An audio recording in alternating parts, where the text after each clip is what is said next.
Bienvenue sur le ring, l'ODJ TV Radio, Islaine Mamouni. Merci pour ton invitation, Rachid. C'est un plaisir, c'est un plaisir, parce que c'est la deuxième fois que qu'on vous accueille sur ce ring. L'ODJ TV Radio, Islaine Mamouni, c'était il y a à peu près un an d'ailleurs qu'on s'est prévu pour la dernière fois. Oui. Merci de monter sur le ring et puis d'enfiler les gants et puis de vous prêter au jeu du combat d'idées. Je suis ravie de le faire. Sans coup bas. Sans coup bas, sans coup bas.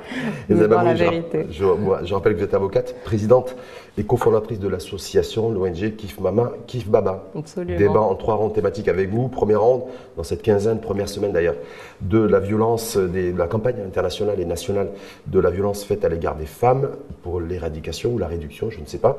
Mais en tout cas, on a l'impression qu'on a un fléau qui est identifié, mais qu'il n'y a pas de solution. Est-ce qu'il y a un fléau, zéro solution? Vous me direz ce que vous en pensez. Deuxième round, on a eu ce relevé du recensement général du Haut Commissariat au Plan pour cette année 2024. On s'aperçoit que la structure familiale est en train d'imploser. Est-ce qu'on est face à une structure familiale déstructurée et quid du statut de la femme dans cette nouvelle configuration de la cellule familiale? Et enfin, troisième round, code de procédure civile qui est en cours. Il a été voté au Parlement première chambre dans un premier temps, devrait suivre la réforme du code de procédure pénale, le code pénal et parallèlement à cela, le rendu de la refonte du code de la famille, donc c'est beaucoup de chantiers. Est-ce que Abdel Wahbi est l'homme de la situation? Pour une interrogation. Certains considérant qu'on n'a jamais eu un ministre de la Justice aussi engagé sur avec en tout cas des positions non conventionnelles. Donc là, vous nous direz également ce que vous en pensez, Abdel Wahbi, l'homme avec un grand H ou un petit H de la situation.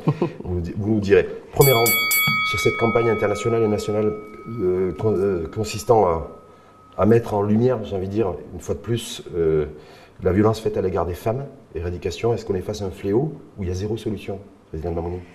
Alors on est face à un fléau, ça c'est sûr, les chiffres le démontrent.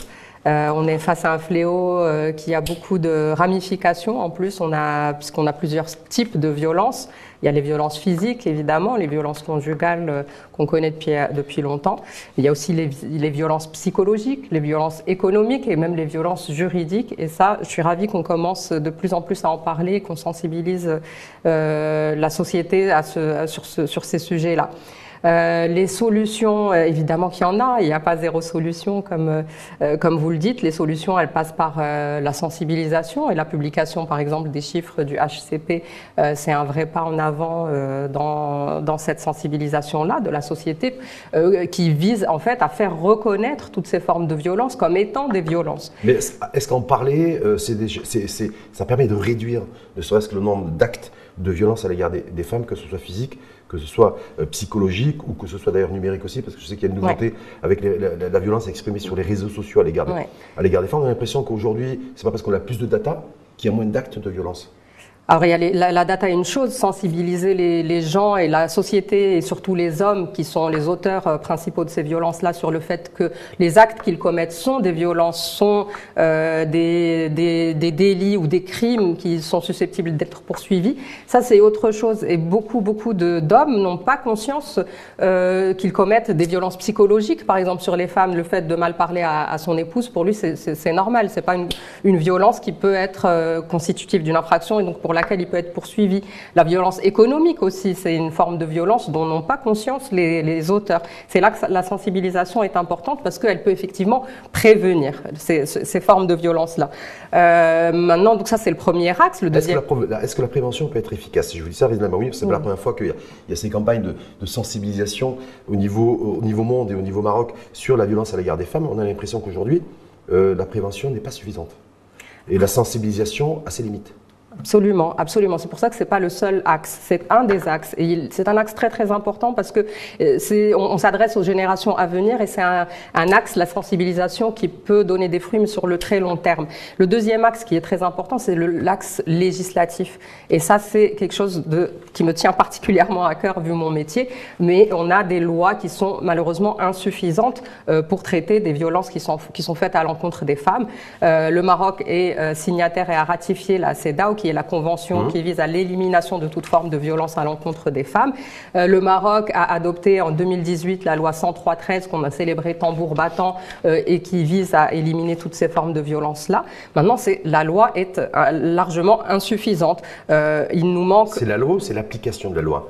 Mon troisième axe, c'est l'application de la loi. Mais je vais terminer juste déjà sur la loi en elle-même et les lacunes qu'elle a. Les violences psychologiques ne sont pas économiques, ne sont pas prévues en tant que telles dans les textes. C'est pas simple à préciser non plus, je pense. Il y a beaucoup de pays d'ailleurs aussi qui sont confrontés à cette réalité. Absolument. C'est comment cadrer et justifier cette violence physique, cette violence économique. Il faut bien la préciser. Il faut la préciser, il faut prévoir aussi les modes de preuve, puisque comme dans tous les états de droit, n'importe qui se plaint d'un délit ou d'un crime à son encontre doit apporter les éléments de preuve.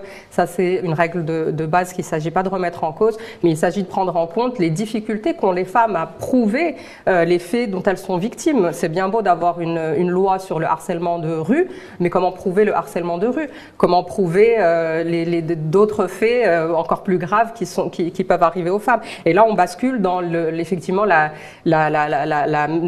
mise en œuvre de la loi. Et là, on a des vrais problèmes.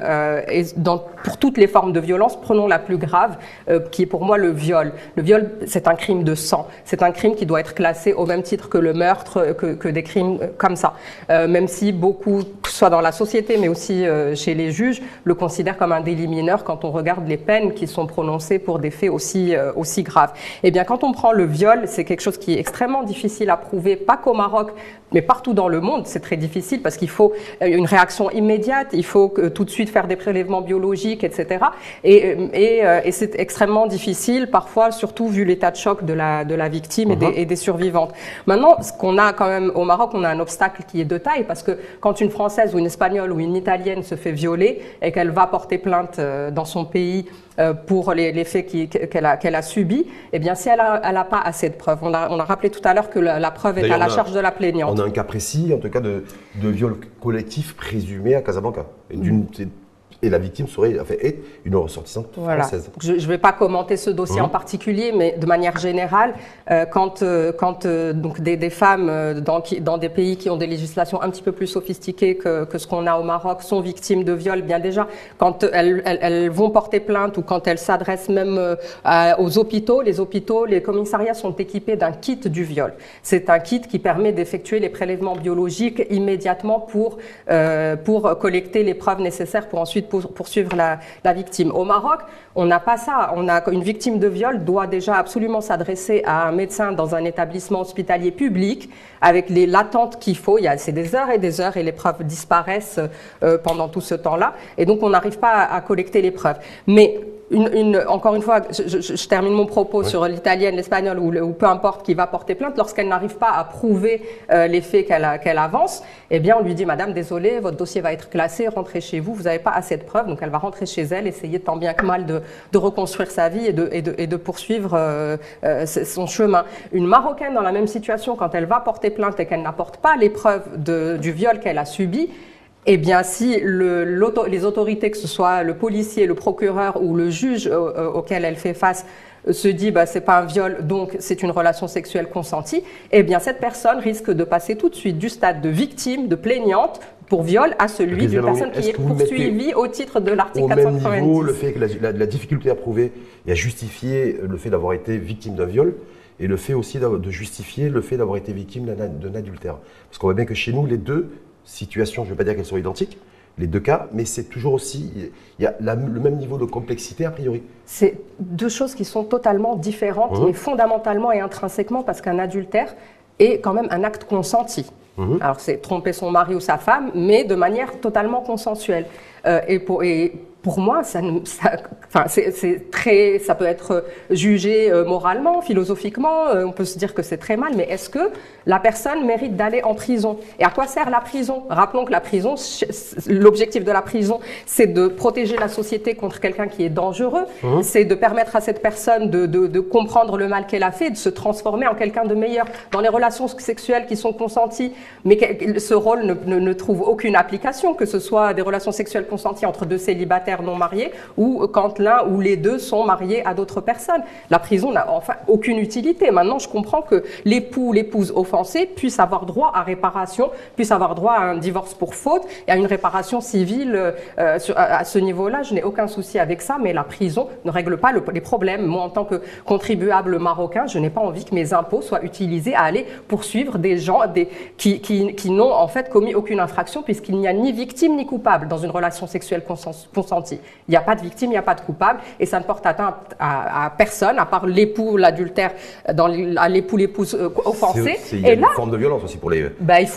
Il peut avoir droit à un dédommagement sur le plan civil, mais pas pénal. Je vois pas. Un fléau, zéro solution? Ou est-ce que la solution, c'est le droit? Un fléau, beaucoup de solutions, mais, mais qui nécessitent une vraie volonté politique et une vraie mobilisation surtout des institutions pour le plan légal, parce qu'on sait qu'une loi, ça émane du Parlement. Pour changer une loi, il faut une autre loi qui émane du Parlement. Donc c'est ces gens-là qui font et défont les lois dans notre pays qu'il s'agit de convaincre et qu'il s'agit d'appeler à leur responsabilité pour prendre les mesures qui s'imposent. Deuxième round, Rizlan Mamouni, le recensement général, le HCP qui a rendu toute sa data. Il y a une série de data où on apprend énormément de choses, ou alors il y a la confirmation en tout cas de tendances de fond de transformation de notre société. Est-ce qu'on est face aujourd'hui à une structure familiale complètement déstructurée, sachant qu'on est en plein enjeu de réforme du code de la famille, donc recomposition de la famille, on voit que le taux de fécondité, le taux de natalité est en train de s'écrouler, de chuter, il y a de moins en moins de mariages, il y a de plus en plus de divorces. Est-ce que tout ça, quid du statut de la femme dans tout ça? Ouais.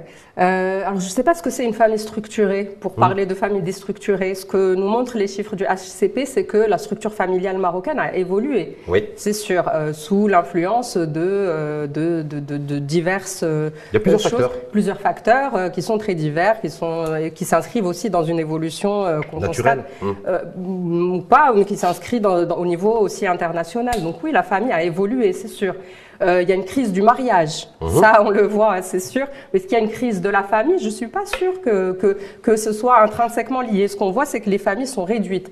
C'est ce qui est impressionnant. On passe de 5 à moins de 4. Voilà, en termes de composition de la cellule familiale. En termes de composition de la cellule familiale, c'est ça. Il y a beaucoup plus de nombre de familles. Le nombre de familles a augmenté beaucoup plus que la population marocaine de manière générale. Et ça en dit long, effectivement. Avant, la famille, c'était une famille élargie avec les oncles, les grands-parents, tout ce monde habitait parfois ensemble, etc. Et on a cette tendance à avoir des familles beaucoup moins nombreuses avec le père, la mère et les enfants. Est-ce que ça veut dire que ça repositionne la femme dans la structure et la cellule familiale ou pas? Oui, alors j'y viens. Oui. Ce que ça veut dire en fait, c'est que avant, on pouvait dire que c'est le principe de l'apprivoiement en fait. Avant, la responsabilité de la femme était peut-être réduite, en tout cas n'avait pas besoin d'aller travailler dehors puisque c'était le rôle des hommes de la famille et il y en a plusieurs qui pourvoyaient à tout ça. Là aujourd'hui, ça a bien changé. Les femmes travaillent de plus en plus. Il y a beaucoup plus de familles monoparentales où les femmes sont les chefs de famille. Et par contre, les droits des femmes, donc leurs responsabilités ont forcément augmenté puisqu'on a de plus en plus de femmes qui travaillent à l'extérieur, qui apportent un revenu donc à la famille, même si elles ne sont pas considérées comme Arab Belbeit, parce qu'il n'y a pas de notion de Rabet Beit dans ce recensement et c'est bien dommage. Même quand les deux, comme le couple, enfin que la femme et l'homme travaillent, on considère que c'est l'homme le chef de famille ou le chef du ménage. Donc voilà. Et pourtant, les femmes travaillent beaucoup plus, assument beaucoup plus de responsabilités. On le voit aussi dans les fonctions et les hautes fonctions qu'elles assument de plus en plus. Donc plus de responsabilités et moins de droits. Par contre, leurs droits n'ont pas changé. Est-ce que sur la baisse de la natalité, le fait d'avoir moins d'enfants aujourd'hui en moyenne, est-ce que ça veut dire que la femme aussi a un rapport avec la reproduction, j'ai envie de dire infantile, qui a sensiblement évolué? Parce que c'est des sujets, alors je ne sais pas si c'est très intimiste ou pas, mais c'est des sujets qui ne sont pas abordés, qui n'ont pas donné lieu à des analyses. Donc je profite de la présence de Rizlan Mamouni pour cela. Est-ce que voilà, c'est-à-dire que la femme d'aujourd'hui, c'est pas du tout la femme d'hier, et ça ne sera peut-être pas la femme de demain non plus, mais on se rend compte qu'aujourd'hui, elle enfante beaucoup moins. C'est peut-être parce qu'elle se réapproprie son corps, en fait. C'est pas une machine à faire des enfants, la femme. À l'époque, il y avait peut-être aussi moins accès à la contraception, moins de choix aussi, puisque son rôle était vraiment de faire des enfants. Son rôle assigné socialement, c'était celui-là. Et bien, le fait de maîtriser aussi la natalité, c'est une manière de se dire mon corps m'appartient, je décide quand et comment je vais avoir des enfants. Et surtout, je suis responsable de ces enfants. Ce n'est pas la multitude d'hommes. Donc il y a un changement aussi dans le rapport vis-à-vis du mari, vis-à-vis du père, vis-à-vis des enfants. Je pense que maintenant les femmes comprennent que les enfants sont aussi leur responsabilité. D'ailleurs, ça a été un des ajouts de la Mudawana de 2004 de dire qu'il y a une co-responsabilité des époux à l'égard des enfants. Par contre, il n'y a pas les droits sont toujours pas les mêmes. Donc c'est bien gentil de nous donner les mêmes responsabilités. Aujourd'hui, on attend les mêmes droits. Et donc voilà, ce taux de natalité qui baisse, c'est le choix des femmes. C'est plutôt une bonne nouvelle pour vous ou pas?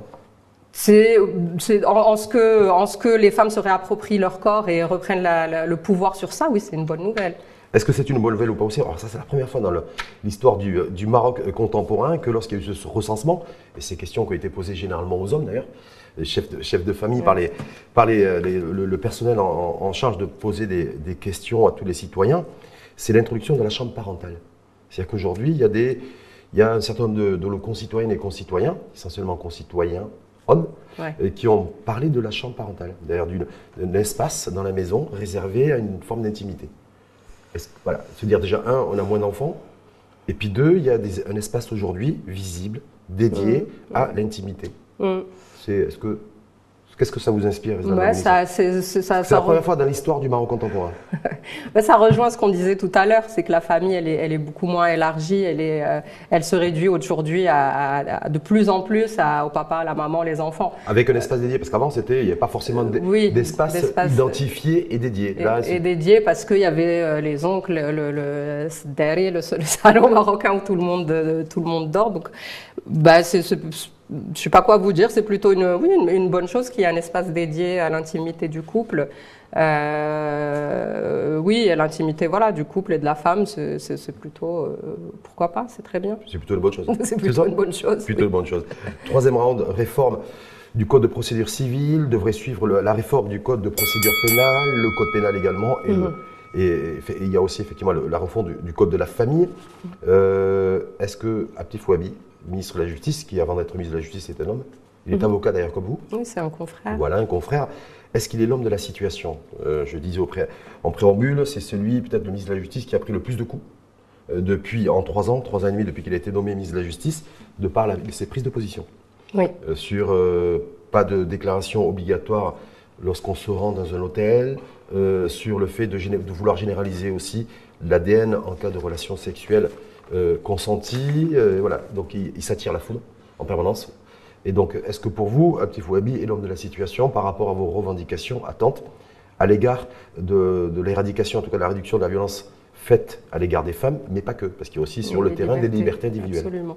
Écoutez, à l'entendre, mais quand on l'entend, c'est du miel dans mes oreilles. C'est vraiment, oui, effectivement, c'est totalement inédit d'avoir un ministre de la Justice qui, dès le début, dès sa prise de pouvoir, a parlé très ouvertement des libertés individuelles, des relations sexuelles hors mariage, qu'il s'agit de dépénaliser parce que c'est aussi du bon sens, qui prend position vraiment en faveur des droits des femmes. Donc c'est encore une fois en termes de discours tout à fait ce qu'on attend, et on est absolument en ligne avec lui. Donc il s'attire peut-être les foudres d'une certaine partie de la population, mais aussi la sympathie. Et pas que des hommes, il y a aussi des femmes qui le critiquent, et les femmes aussi qui lui tombent dessus.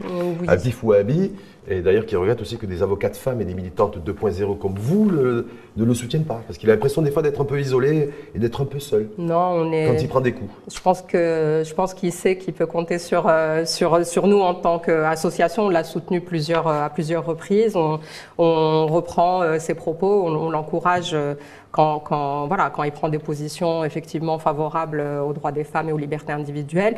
Maintenant, on attend aussi de M. Wahbi de passer à l'action. Parce que c'est beaucoup de discours qu'on applaudit depuis le début, qu'on suit avec beaucoup d'intérêt, mais on a besoin aujourd'hui qu'il passe à l'action. Ça fait à peu près 3 ans qu'il est aujourd'hui au pouvoir. Oui. Les prochaines élections sont dans moins de 2 ans. Il a, dès le début de sa prise de mandat, annoncé une grande réforme du code pénal qu'on attend avec beaucoup d'impatience. Donc on attend vraiment aujourd'hui, en tout cas de notre côté, on attend un passage à l'action. Alors c'est vrai qu'il n'est pas le seul à pouvoir agir, il a un gouvernement à convaincre pour pouvoir changer les lois et il y a quand même une large majorité parlementaire très confortable qui permet de faire passer beaucoup de choses. Donc ce qu'on attend de M. Wahbi, c'est vraiment de passer à l'action. Et on est. Passer à l'action, c'est quoi? C'est décriminaliser l'article 490. Oui, c'est des attentes. Parce qu'il ne pourra pas tout vous offrir, j'allais dire. En tout cas, il va devoir être équilibré dans ce qui va être, pris comme décision dans la réforme du code de procédure civile, du code de procédure pénale et le code pénal. Non, mais son rôle, il est très clair, c'est dans la Constitution. Lui, en tant que membre d'un gouvernement, doit convaincre le gouvernement de déposer un projet de loi à l'Assemblée nationale, donc au Parlement. C'est le Parlement qui fait des les lois, c'est pas le gouvernement. Même si le gouvernement est entièrement d'accord sur toutes nos revendications, in fine, c'est le Parlement qui décide. Mais déjà, que ce projet de loi sorte du gouvernement, c'est ce qu'on attend déjà, et qu'on ait une copie qui est présentée au Parlement, qui soit en ligne avec toutes nos revendications, qui sont, on l'a dit et redit, la dépénalisation de toutes les dispositions liberticides. Et ça passe par la liberté de conscience, les relations sexuelles hors mariage ou l'adultère, les relations homosexuelles, enfin tout ça, ça fait partie de nos revendications parce que donc vous avez très grosses attentes, vous continuez à avoir ce sont des infractions où il n'y a ni coupable ni victime, ni coupable ni victime. Pourquoi est-ce que l'argent du contribuable est dépensé à poursuivre, à arrêter, enfin 19 000 poursuites sur la base de l'article 490 en 2020 de mémoire, si je dis pas de bêtises. C'est les chiffres officiels. Mais après, ça a été freiné par le Covid. Hein.